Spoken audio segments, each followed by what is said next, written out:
Hey everybody, this is my 55-gallon Gourami tank, and tonight we're just going to do a simple before and after water change video. I'm not really able to stand any further away from the tank than this. It's either this or it's on the other side of the room, and then we have to use the zoom on the camera. So we're just going to have to settle for me giving you a little bit of a look around. I'm not too worried about the actual water change. I just did one recently, but what I really want to do is get in here with my siphon and start removing some of this film and growth that's all over everything. It's just nasty in there. It's thick mats of this stuff.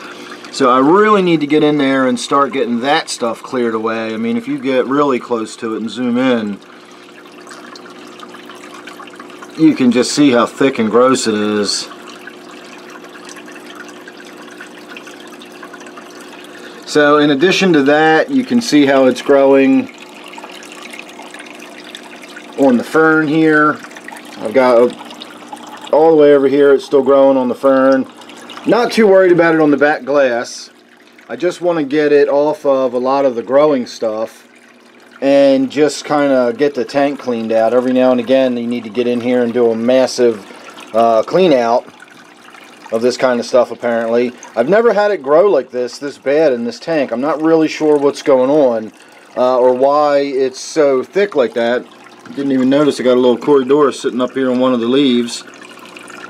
So I'm going to get started on it. Again, this is just going to be a before and after type video. I'm not going to show you the whole process of me doing it. I just don't have the room to do it, and it's going to be difficult enough even to do it, let alone to get it all on video. So there you go. That's a look at how gross it looks now.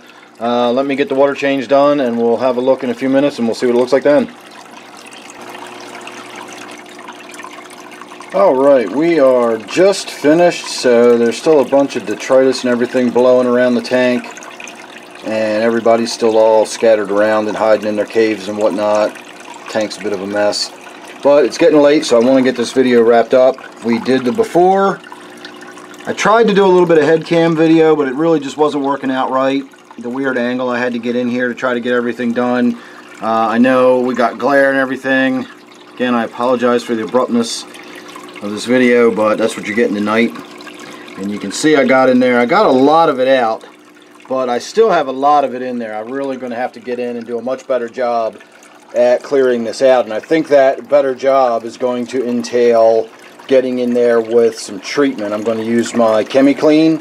I have used the Ultralife blue-green slime stain remover in the past, but I find that the Chemi-Clean that says it's for the red slime or the red cyanobacteria, that works just as well for the green, and it pretty much kills everything off in the tank that's undesirable. All that growth and grunge and grime you can see all over everything. The Ultralife will kill all of that stuff off. So it's probably about time I get in there and do that. I also moved this big chunk of Java right here. It used to be attached underneath of this piece of rock right there, but I moved it over to this piece of rock, and when I was pulling it out, I pulled some of the some of the rhizomes out and separated it out a little bit, and while I was in there I found a big mass of nastiness that I believe is the remains of my other pearl gourami. If you remember, I had two of them in there, and the one back there bullied the other one until it just vanished, and I stopped seeing it one day, and I think I found it. I think I found its remains today. It was really, really nasty. It got my filter clogged, my siphon hose clogged up. It went up into the wider part, but then it got stuck at the bottleneck, and I had to actually sort of take it in the other room, put it in the toilet, and reverse the water flow to actually squirt the dead gunk out of the other end. So anyway, on that nasty note, I'm going to say that was about it. It was pretty uneventful. Other than that, saw my striped Raphael, his little tail's flicking out right there, but I saw him swimming around the tank quite a bit while I was in there knocking and banging around. I vacuumed a lot of the detritus and stuff off the bottom. Really disappointed in the way the eggshells have sort of spread around and not kind of made their way down into the substrate. The substrate in this tank is kind of sandy and dense, and therefore the eggshells don't really incorporate in the way they do in the tanks with the larger substrate. So whatever, I just put them in the aquarium filter rather than into the aquarium directly from now on. One final note, the last thing I can think of while I had the siphon hose out, real quick, I just grabbed it and I came over to this tank. I do have a T-bar cichlid in this tank that is suffering from hole in the head disease right now.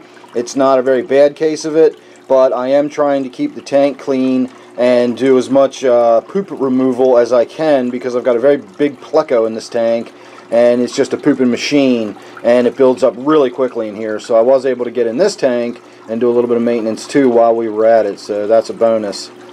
So there you go, everybody. Thanks for watching. Make sure you're subscribed. I'll leave you with a look at my angelfish here.